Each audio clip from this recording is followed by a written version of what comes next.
You're just looking at some of the themes pervading society at large: unemployment, poverty, education, sexual assault. These are some of the topics that are covered by our author, Tokelo Hlagala, on his book, Poor Folks.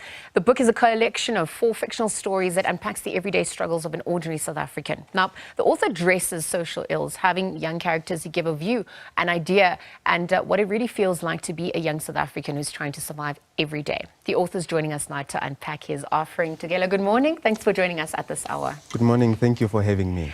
I was just reading the foreword, and you know, I was obviously by Phumulani Mngomezulu. Yes. Talk to us about the writing process, perhaps also what that foreword meant in endorsing this book for you as we start. Yeah. So the writing process, it was during the lockdown, Yes. period.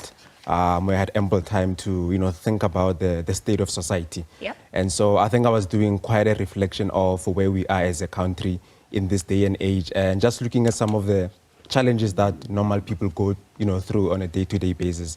And so in writing this book, I was looking at some of the prevalent themes around me and the people around me to say, what are some of the struggles that I'm going through? What are some of the struggles that the people around me go through? Yes. And I had a conversation with Phumulani, who is a thinker of note. And through having discussions with him about the human condition, about suffering, about life, Yeah. we got to go deeper into these different conversations. Yeah. And through that, this was the results of those conversations I had with him. Talk to the research process, but even the lens through which you have this conversation through. How did you approach it in terms of presenting those social ills? Yeah, so the research was basic because it was more of I was looking at myself as a reflection. Sure. And the people around me to say, what are they going through? And in thinking about myself and my challenges and looking at the people connected to me and what they are going through, it was more of taking people through a journey of understanding some of the positions that these people are in. In the book, I speak about gender-based violence and sometimes speaking on issues of why don't people who are abused leave relationships. Some of the reasons are lack of finances, lack of education. They don't have anywhere to go. So I was taking people through a journey of what are some of the reasons that people don't leave certain situations and, relating that to poverty, unemployment, and not being fully empowered to be independent.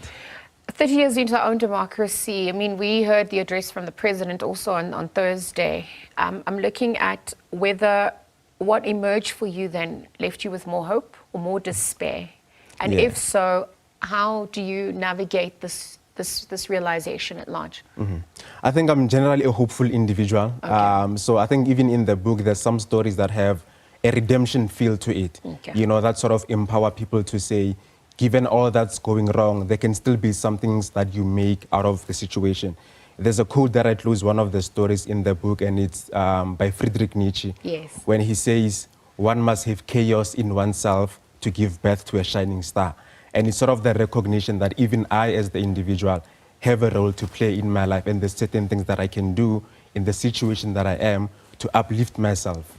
Speaking of which, the artwork is beautiful, and Yes. and it's obviously also a conversation start in itself. Talk to Yes. us about the use of that image. Did you design it? Actually, it says Orapileng Orapileng did it. Yes. So talk to us about how it relates to poor folks. Yeah, so the artwork was designed by a good friend of mine, Orapileng, who is a fine artist. Yeah. And I had conversations with him about this book to say, I've got this collection of short stories. They speak about these various themes, and I want us to design something that doesn't necessarily speak about poverty, but something that sort of gives hope to whoever's reading the book.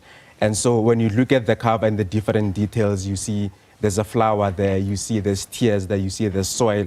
And so all of these things are sort of illuminating that even in the darkest of situations, one can still find ways of growing. Because, there's many ways to have conversations. Yeah. Visual, you've obviously penned thoughts to paper as well. What do you think is the role of literature at large in furthering the discourse that is necessary in this country, given where we are and where we're headed? Yeah. I think definitely art overall has, a role to play in our modern society as Yes. starting crucial conversations, uncomfortable conversation Yep. about the state of where we are as a country.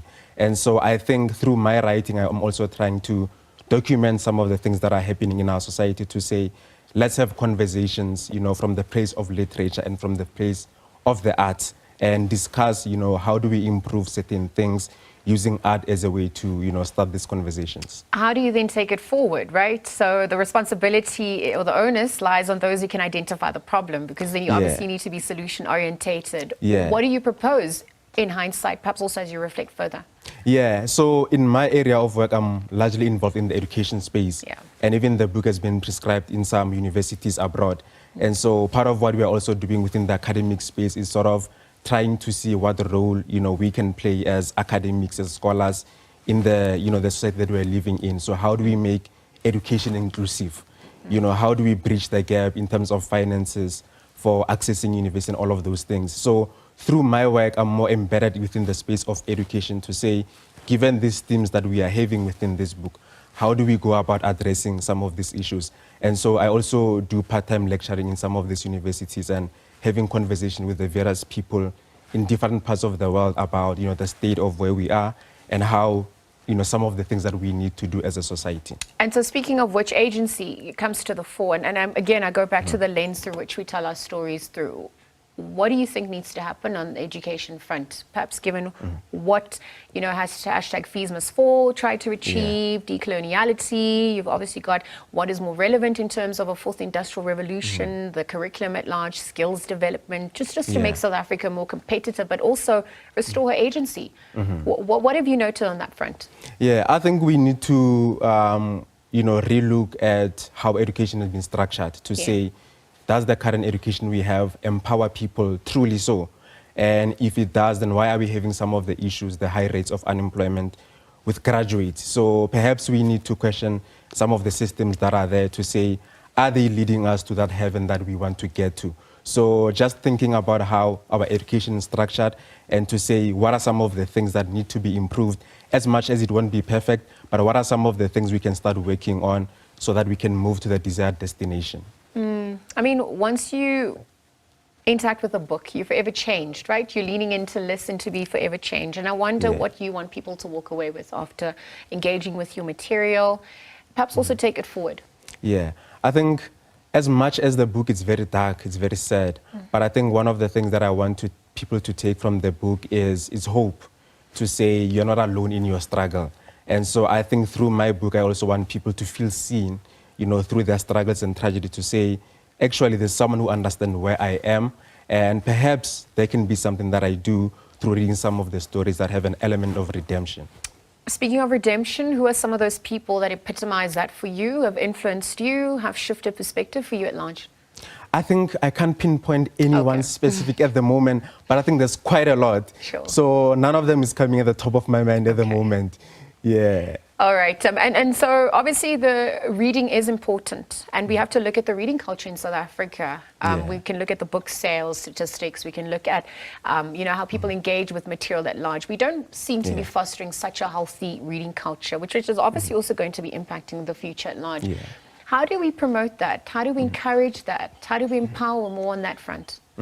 I think what we've tried to do in the past few years, we've tried to establish book clubs in various communities, in various schools, so that we can foster this, reading habits in the young people especially, so that by the time they get to an older age, already they've got this habit of reading and just being concerned about the state of things, about life, meaning and all of those things. So I think we need to create more spaces where we empower, especially the younger ones, show them the importance of reading. So I think if we can do that, then we are shaping society in a better way.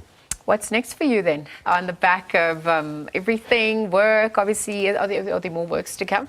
This is an anthology, so there are plenty of other stories lurking. Yeah, so there's actually another one that we released last year, December, but this one focuses more on student entrepreneurship. So it's more research-based to say, what's the landscape of entrepreneurship in the country, and how can we use entrepreneurship to sort of overcome some of the challenges that are within this book. So it's more of a sequel, but from a non-fiction perspective, more from a research perspective. And it's that mindset that needs to be fostered as well. Should people want to pick up the book, interact with you as well, how do they go about doing that? Yeah, so they can go to afrocentricmedia.co.za, they can buy the book there, they can go to amazon.com, they can buy the book there, or they can just engage me directly online.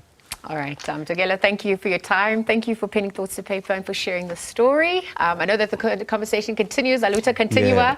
We'll leave it there for now. The author of Poor Folks, Tokelo Hlagala, having a chat with us this morning about his book and really just speaking to the struggles that young people in South Africa face on the daily, but also offering some hope, some solutions as we navigate this new terrain in the 7th administration. Again, thank you to him for joining us at this hour.